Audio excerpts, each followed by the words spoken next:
tushunishimiz oson bo'lishligi uchun keyingi harfni ham o'tib qo'yamiz va bu so'nggi harfimiz hisoblanadi, vo harfi. Vo ham xuddi mana shu zaning joyidan chiqadi. Birorta mahraji farq qilmaydi, faqat sifatida farq qiladi xolos. Mana tilning uchi, haligi aytganimizdek, quyon tishlarining uchi bilan faqatgina bu yo'g'on isti'lo va itboq degan sifatlari bo'lganligi uchun tilimizning orqasi ko'tariladi yuqoriga, bu isti'lolik belgisi va kelayotgan havo mana bu tanglayimizni bilan tilimizni orasida bir muddat qamalib keyin chiqadi. Bu itboq sifati hisoblanadi.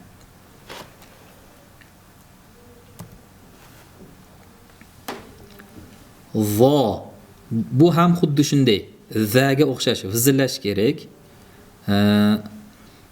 Jahr sifati bor, tovush bilan chiqishlik kerak va tilimizning uchidan chiqishlik kerak. Vo mana shunday. Vo ayrim xatolar uchrab turadi. Vo deb chiqariladi. Vo go'yo voga o'xshaydi, lekin u og'iz bo'shlig'imizdan chiqayotgan hisoblanadi. Vo, li va volimin deb o'qiydiganlar bor. Va volimin eshitilishidan voga o'xshash mumkin, lekin tilli uchidan, mahrajidan chiqmayapti bu. Vo va volimin mana bu vo tilli uchidan chiqyapti. Va volimin bo'lsa vo og'iz bo'shlig'idan qolib ketadi. Shuning uchun bu yerda ham vo, li, vo emas, vo, li, vo, von, von, vo yo'g'on, nunni bayniyasini bildiramiz. Von bo'lmaydi, vona qalqala ham bo'lmaydi. Von, zil bu ham bayniya, zil bu qolmasin, itboq bor bu yerda. Zi og'iz bir muddat qamalib, havo keyin chiqishi kerak. Zil, fal, fa ingichka, vo yo'g'on. Va bunda ham sirg'aluvchi bor, fal bo'lmasin. Fal, fol bo'lib, fo bo'lib qolish ehtimoli ham bor. Fal, hal, al. Bu ham qaltirab chiqmasligi kerak va f bo'lib qolmasligi kerak. Lav mana shunday lav vizillab tursin, sirg'alib tursin, jahr bilan, jarang bilan chiqsin. Zafar, zafar. Xo'p, voga e'tibor beramiz bu yerda. F ga ham zafar bo'lib qolmasin, chunki ikkita yo'g'onni orasida qolib ketgan fa istifoli ingichka harf, ro yo'g'on bo'lganligi uchun zafar bo'lib qolish mumkin. Shuning uchun yoki fa ning ingichka qilaman deb zafar bo'lib qolish ehtimoli bor. Shuning uchun vo yo'g'on, fa ingichka, ro yo'g'on. Zafar. Zafaru bo'lib qalqala ham bo'lib qolmasin r. Nazar. Bu ham xuddi shunday. Nazar. Hazar. Zamar. Zamaru bo'lib r qalqala bo'lmasin. Chunki r'ni o'tganimizga ancha bo'ldi. Ar bo'lib sukuni bilinish kerak. Zamar. Zalaf fni siraltiramiz. Izam mimning bayniyasini bildiramiz. Nazmu nazmu bo'lib qolmasin, chunki zo yo'g'on, nazmu bo'lib ingichka ham bo'lib qolmasin. Nazmu zoni siraltiramiz. Zalfu zalfu fni mahrajidan aytishimiz kerak, oxirida ko'rsatamiz. Zilfu lomning bayniyasini bildirishimiz kerak, zoni yo'g'on qilishimiz kerak.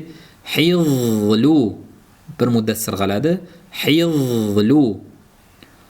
Zulmu lomni bir muddat bayniyasini bildiramiz. Zul vo yo'g'on bo'lib, Alloh ham yo'g'on bo'lmasin. Zulmu bo'lib. Zulmu. Zuhru. Bu yerda ham ikkita yo'g'on orasida ha ingichka qilib o'qishimiz kerak. Zuhru.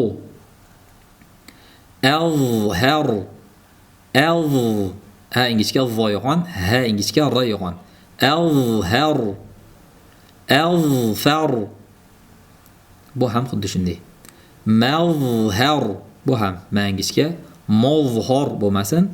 Maz vo yo'g'on, har r sukun. Manzar. nunni bayniyasini bildiramiz. Agar ixfo qiladigan bo'lsak, bu yerda ham ixfo qoidasi bor. Manzor yo'g'on ixfo bo'ladi, chunki zo yo'g'ondir. Manzor muzhir r ingichka bu yerda ha kasra bo'lgani uchun zoni sirg'altiramiz. Muzhir muzhir bu qolmasa muzahir muzlim zahara zahara bu tez o'tish holati bor. Zahara haqqini ado qilib o'tamiz. Yazharu zoni sirg'altiramiz. Nazara yanzuru yoki ixfo qilsak yanzuru zalama yazlimu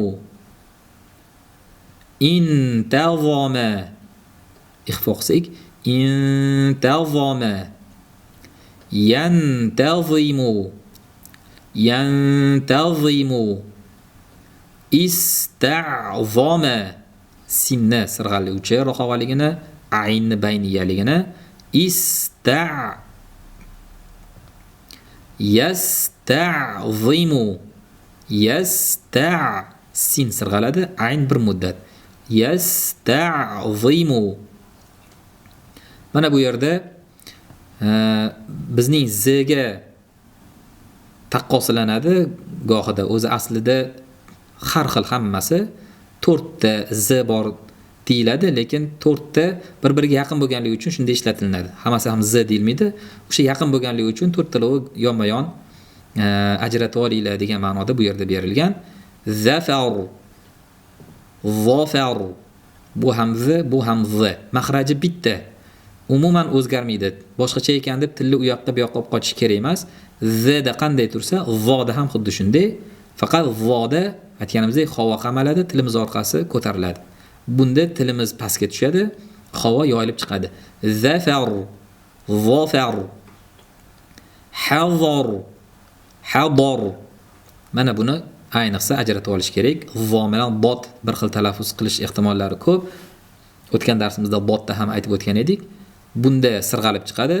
Hazar shamol bilan, bunda urilib chiqadi.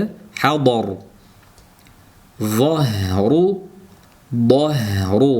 Ayni paytda boshqa harflarga ham e'tibor beramiz. Ni sirg'alishlari. Zo, bo farqi shu. Zo, bo. Zahar zahar bu endi oddiy z bilan yo'g'on zoni farqi. Mahraji ham farq qiladi bunda, eshitilishi ham. Zahar zahar azhar azhar sirg'aladi z ham zo ham. Azhar azhar a'zam ayn bayniya mim bayniya a'zam mana shunday o'qilinadi. Zo zi zu zon zil faz haz az laz zafar nazar hazar ضمر ظلف عظم نظم ظلف ظلف حظل ظلم ظهر أظهر أظفر مظهر منظر مظهر مظلم ظهر يظهر نظر ينظر ظلم يظلم انتظم ينتظم استعظم يستعظم ظفر ظفر حضر حضر ظهر ظهر زهر ظهر أزهر أظهر أعزم a'zom.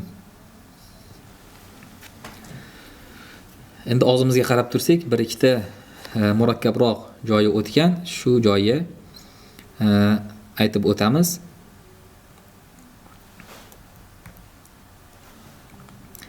Zada masalan zu bo'lib yo'g'on bo'lib qoladi. Ehtimoli bor. Zu yo'q, balki zu. Mana z qanday tabiiy holatda z ni aytamiz, so'ngra uni aytamiz. Zu. Ikkinchisi muz bo'lib zammada qolib ketish mumkin. Muz deb balki muni aytganimizdan keyin z yana maxrajiga qaytish kerak. Muz.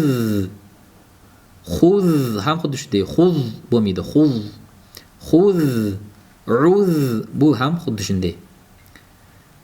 Zubi, ana zubi deyilmaydi. Zubi. Zu zani aytib keyin uga chiqamiz. Zubi va b da ham qaytib olish kerak. Zubu bu qolib ketmasin. Zubi. Zuqo. Munzu ixfosida mana munzani talaffuz qilib turishimiz kerak deyarli. Munzu ixfosi mana shunday bo'ladi. Munzu emas, balki munzu. Hop, yana yabzulu, yabzu bo'lmaydi. Yuzhibu, yudan keyin zimiz joyiga qaytish kerak.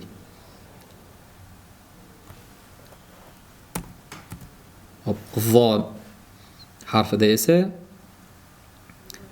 hop volfu da bo'lish mumkin. Volfu emas, volfu yo'q, balki f ga e'tibor beramiz. Volfu f ni aytib keyin u ga chiqamiz. Volfu.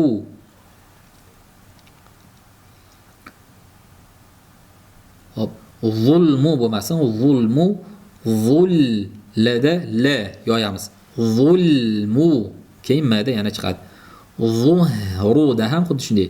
Zuhru emas, hada og'zim joylash kerak. Zuhru.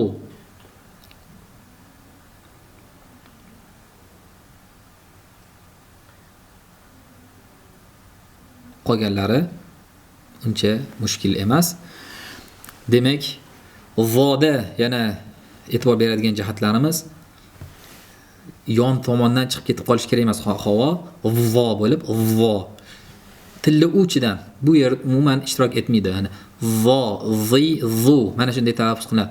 Vo, zi bo'lib talaffuz qilishdan ehtiyot bo'lishlik kerak. Qo'pollashib ketadi. Iloji boricha shu havoni tilli uchiga yo'naltiramiz. Mana shu yerda demak harflarimiz to'la mukammal tarzda 28 ta harfni oxirigacha o'tdik. Alloh taoloning inoyati bilan mana shu harflarni shunday chiqarishni o'rganib oladigan bo'lsak, Qur'onni boshidan oxirigacha bexato maxraj sifatlarini to'la talaffuz qilishlik imkoniyatiga Alloh taoloning marhamati bilan qodir bo'lamiz inshaalloh. Bundan buyon